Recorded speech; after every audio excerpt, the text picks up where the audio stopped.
So paano mag-withdraw sa WorldCoin? Pag open natin yung WorldUp natin, so ganito ang makikita natin. Diyan yung price. Pumunta tayo dito sa wallet, sa baba, sa wallet. Tapos makikita natin yung price sa taas. Dito sa gilid may makikita tayong tatlong tuldok. Pinutin natin yan. Tapos susunod, pumunta po tayo sa withdraw. Sa baba, withdraw.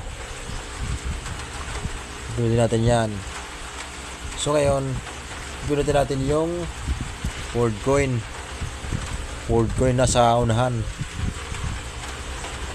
So next, pupunta tayo sa crypto.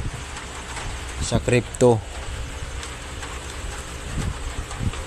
Tapos pupunta naman tayo sa WorldChain. Sa WorldChain. Pinutin natin yan ulit. Dito, i-scroll natin pababa. Hanapin natin yung others.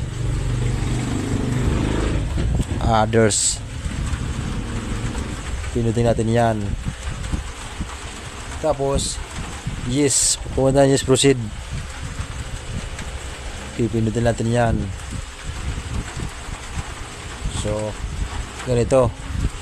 Dito natin ilalagay yung link na pagsisidan natin. So saan tayo kukuha ng link? Sa GCash. So pumunta muna tayo sa GCash. Pagbukas natin ng GCash natin, hanapin natin yung view all sa gilid. Yan ang view all. Tapos hanapin natin yung Gcrypto. Wala pa kayong account sa Gcrypto, gagawa lang yung account. So sa akin, meron ako kasi akong account, kaya ito na lang lalabas. So pag nasa Gcrypto na tayo, hanapin lang natin yung WLD. Yun ang WorldCoin, WLD. So kung nyo makita, scroll nyo, hindi kaya i-search nyo WLD, lalabas yan. Ito nasa unahan, WLD. So pipindutin natin yan. Pagkapindot, dito sa taas, pipiliin natin yung receive. Pipiliin natin yung receive. Pagkapindot yan, so lalabas yung link. Ito yung link na ilalagay natin dun sa WorldUp. Yan. Para dito matransfer. So gagawin natin, pipindot natin yung kulay blue para makopy siya.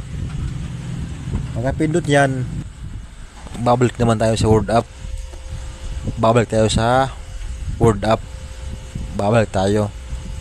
So dito na tayo sa WorldUp. So dito sa GCash, ipipaste natin. Ipipaste. So ganyan nalabas. Pag napaste natin, ganyan nalabas. So pupunta natin yung continue.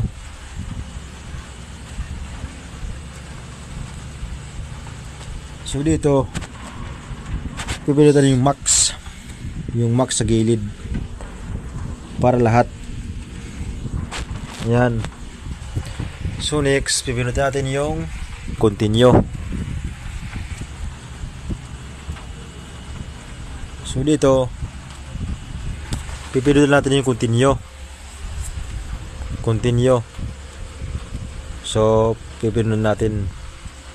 Pagpipiliin natin yan, withdrawal process. So nasa GCash na siya. Nasa Gcrypto sa GCash. So pupunta tayo naman sa GCash.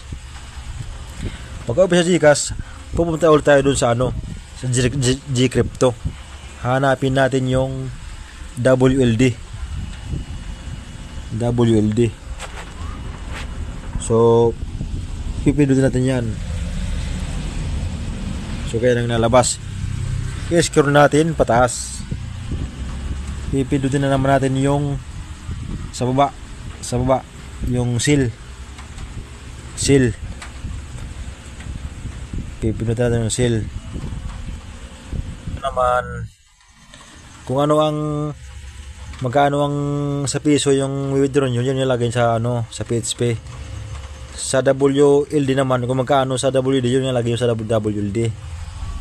So matulad sa akin, PHP, kung magkano ang sa PHP, yun nilagay nyo. Yung sa PHP sa akin nasa 1 to, yung WLD sa akin nasa 25. So withdraw natin yung seal now.